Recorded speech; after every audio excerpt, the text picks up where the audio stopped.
Zümrüt Claudius'un kitabı. Baş verdi. Adım Cross'tur. Əgər sizin üçün maraqlıdırsa, bunu eləyəm. Bu yazıların oxunacağına əmin deyiləm. Hər halda necə başlamalı olduğumu da bilmirəm. Amma yaddaşımın güclü olmasına güvənərək ən başdan başlayacağam. O qoca qadınla tanışdığım gündən. Həyatım o qədər dəyişdi ki, hər gün özümü həm qınayır, həm də təqdir edirəm. Pune 300-400 il bundan əvvəldən qürurlu xalqı tərəfindən imperiya adlandırılırdısa da, indi bu ada layiqidir. Uşaqlıqda yaşlılardan eşidirdim ki, Pune bir vaxtlar əxlaqsızlıq yuvası, qladiator xəstəsi bir dövlət olub. Qədim Pune imperatoru Tinzarın dövründə elə həmin dövrdə məhv edilən əfsanəvi qəbilə Kuron qəbiləsinin əhaliyə və qladiatorlara göstərdiyi təsir nəticəsində Pune düzəlməyə, şərəf və izzət sahib olmağa başlayıb. Amma bu sözlər çoxlarının dediyi kimi desək, qocaların nağılları idi. Bəli, Pune düzəlmiş ola bilərdi, amma nisbətən. Məsələn, 15 yaşımda atamın borclarına görə əsilzadələrdən birinə qul kimi satılmışam və bu çox normal bir hadisə idi. Belə isə Pune düzəlib demək mümkün idi məgər? Mən 5 il nökərçilik elədim. 15 yaşımda isə əsilzadənin qullara nəzarət edən köməkçisini vəhşicəsinə öldürdüm. İşləməkdən bərkimiş əllərimlə alt çənəsini elə dartmışdım ki, tam qırılaraq qan içində ətdən sallanıb sinəsinə dəymişdi. Xırıldadıqca qan gələn, laxtalanmış qanla dolan damarını qoparıb ağzından çıxarmışdım. Özümdən gedənə qədər döyüldüyümü, gözümün birini itirdiyimi, dişlərimin çiliklənib boğazıma getdiyini, qan, köpüklü qan qustuğumu xatırlayıram. Gözdağı olsun deyə qulların qabağında asıldığımı, boğulduğum anda sərrast ox atışı ilə ipdən düşdüyümü də xatırlayıram. Oxu atan alov idi. Alov gözümün qabağında qulları, tamaşa edən insanları, əskərləri, kimi gəldi qılıncdan keçirdi. Mən artıq onun idim, onun əqidəsinin, onun təriqətinin. Tanrının sevmədiyi şəxslər deyirdi özümüzə, Tanrının əzdiyi insanlar. Və deyirdik, o bizi əzirsə, biz də əzəcəyik. Təsəvvür edə bilməzsiniz, zəif birini qəddarlıqla əzdikdə necə gümrahlaşa bilir insan. Elə şeytani sevinç gəlirdi ki, susuz insana duzlu su necə təsir edirsə, içdikcə susadırsa, eləcə də bu gümrahlığı artırmaq üçün hər şeyə əl atırdıq. Yandırmaq, qırmaq, kəsmək, əzmək və boğmaq. Mən boğmağı sevirdim. Barmaqlarım arasında acizcəsinə nəfəs almağa çalışan göyərmiş surət və surətlər. Gümrahlığımı artırır, məni daha şiddətlə susuzladırdı. Alov qocalmışdı, amma hələ də deyirdi, Tanrı səni əzir, sən də onları əz. Və Tanrıya cavab olaraq onlardan güclü olanları seç. Tanrının onlardan gizlətdiyi gümrahlığı bircə dəfə onlara dadızdır. Beləcə təşkilatımız böyüyürdü. Təriqət böyüyümüz Ulu Tenqa və Böyük Şant idi. Kuron qəbiləsini yox edən 2 tarixi şəxs. Amma mən onların təkcə adlarını bilirdim. Mövzudan deyəsən uzaqlaşdım. Qoca qadını deyirdim. 26 yaşım var idi. Birbaşa 99 dərəcəli üzvdən möhürlü məktub almışdım. Yeri gəlmişkən, 99 dərəcə ən son dərəcə idi ki, ondan yuxarıda ancaq üstün dediyimiz biri dururdu. Məktubda Setra yaxınlığında yaşayan qoca qadını öldürüb, evində gizlətdiyi qılıncı tapıb, üstlərimə təhvil verməyim əmr olunmuşdu. Özümlə 7 dərəcəli olan 3 nəfər götürmüşdüm. 8-ci dərəcəyə keçmək üçün 50-dən çox dərəcəsi olan birindən razılıq almalıydılar. Mən bu vəzifədə onların rəhmsizliklərini sınamaq ümidində idim. Əgər zərrə qədər mərhəmət göstərsəydilər, bu zaman onlara heç bir dərəcə verilməyəcəkdi. Üstəlik, cəza almalı olacaqdılar. Xülasə, qadının daxmasına çatanda bayırda, əlində qılınc bizi gözləyirdi. Qəhqəhə çəkib güldük. O da gülümsədi.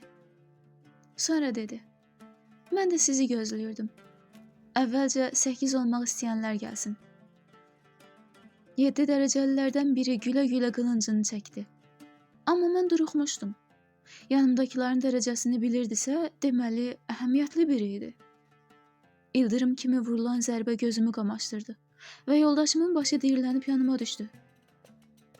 Digər 2 yoldaşım qəzəblə nərə çəkib qadının üstünə hücum etdi. Qadın yaşının fövqündə cəldliklə ikisini də yerə sərdi. Əlindəki uzun qılıncı hər halda ağır idi, amma çox rahat işlədirdi. Mən təmkinlə soruşdum. Sən kimsən? Qadın təngnəfəs halda qılıncını yerə sancıb söylədi. Əvvəlcə sənə, sənin kim olduğunu deməyimi istəməzsənmi? Mən istehza ilə gülümsədim. Yaxşı, mən kimim? Claudius'un əmanətini almaq üçün göndərilən 59 dərəcəli. Claudius kimdir? Tenqa, Tinzar, Şant və üstünü məğlub edən döyüşçü. Tenqa haqqında nə bilirsən? Tenqa Claudius'a qalib gəlmək üçün Üstün adlı alçağın əmrinə girdi.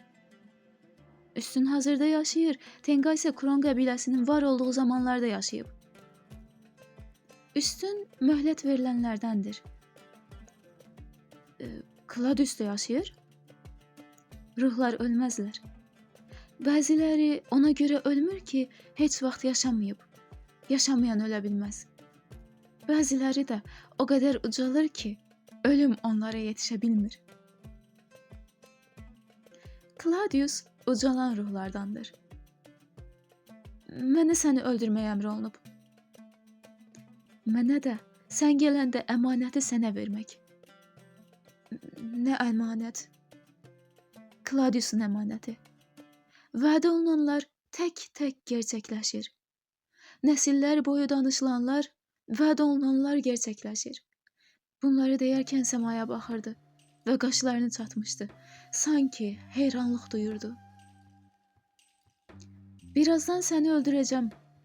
Bir neçə cümlə ilə fikirlərini tamamla. Biz sizi pisnis, yəni yanmış adlandırırıq. Nə dilində? Kuron dilində. Siz kimsiniz? Xas Fağandurur adları. Bu adı bizə Claudius verib. Qısa kəs. Xas Fağandur katlarının sayı azdır, amma təsiri çoxdur. Bizə vəd olunanlar vardı. Nə kimi? Yaxşı dinlə, son sözlərimdir. Claudius qədim elmə sahib olmuşdu və gələcəyi öz gözləri ilə görürmüş kimi görürdü. Xülasə, mənə də sağlığında məktub yazıb, bugünü xəbər verib. Mən onun əmanətini qorudum, vəd olunan günə qədər. Bugün isə əbədiyyətə qovuşacağam. Xağsaca qovuşacağam. Əmanəti vəd olunan Dakkus Pisnisə təhvil edərək. Artıq vəzifəm tamamlandı. Əmanət artıq sənə əmanətdir. Claudius'un əmanəti.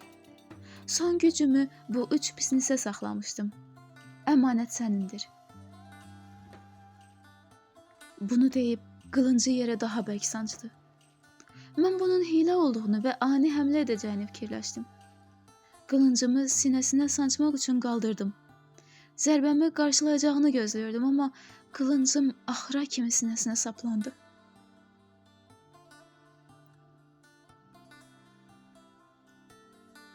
Yorğun bədəni sakitcə yerə düşdü. Xəfif külək əsməyə başladı. Setra meşələrinə tərəf əsən şimal küləyi. Qəribə idi. Mən cəsədə baxıb dedim. Əmanəti Claudius'un istədiyinin əksinə alova verəcəm. Amma özüm də bilirdim ki, İçimdə yanğın başladacaq qığılcım közərmişdi. Qılıncı götürdüm. Uzun qılınc idi. Ələ yatımlı idi, ağır idi, amma ölçüsünə görə çox yox. Bu qılınc haqqında heç nə bilmirdim. Halbuki bu qılınc Zaldamadın qəlbindən çıxarılmış, Nisxeyx və qıpığın başını bədənindən ayırmış, Avanti nəslindən olan Claudius'un əlinə keçmiş və bu kimi çox hadisələrə şahidlik etmiş qılınc idi. Bu qılınc qan tökən idi. Amma dediyim kimi, mən bilmirdim. Nədən bilmirəm? Qadının daxmasına girdim. 2 stul əvəzi kötük və bir balaca stol var idi. Divardakı mıxlardan asılmış paltarlar, xırda yataq və bir də sandıq var idi. Birbaşa sandığa tərəf getdim. Açmaq çətin olmadı. İçində çox köhnə 2 kitab var idi. Birinin üstünə Kron Pune tərcümə yazılmışdı. Digərinin üstünə isə Kronca nələrsə yazılmışdı. Hər iki kitabı götürdüm və mənim hekayəm belə başladı.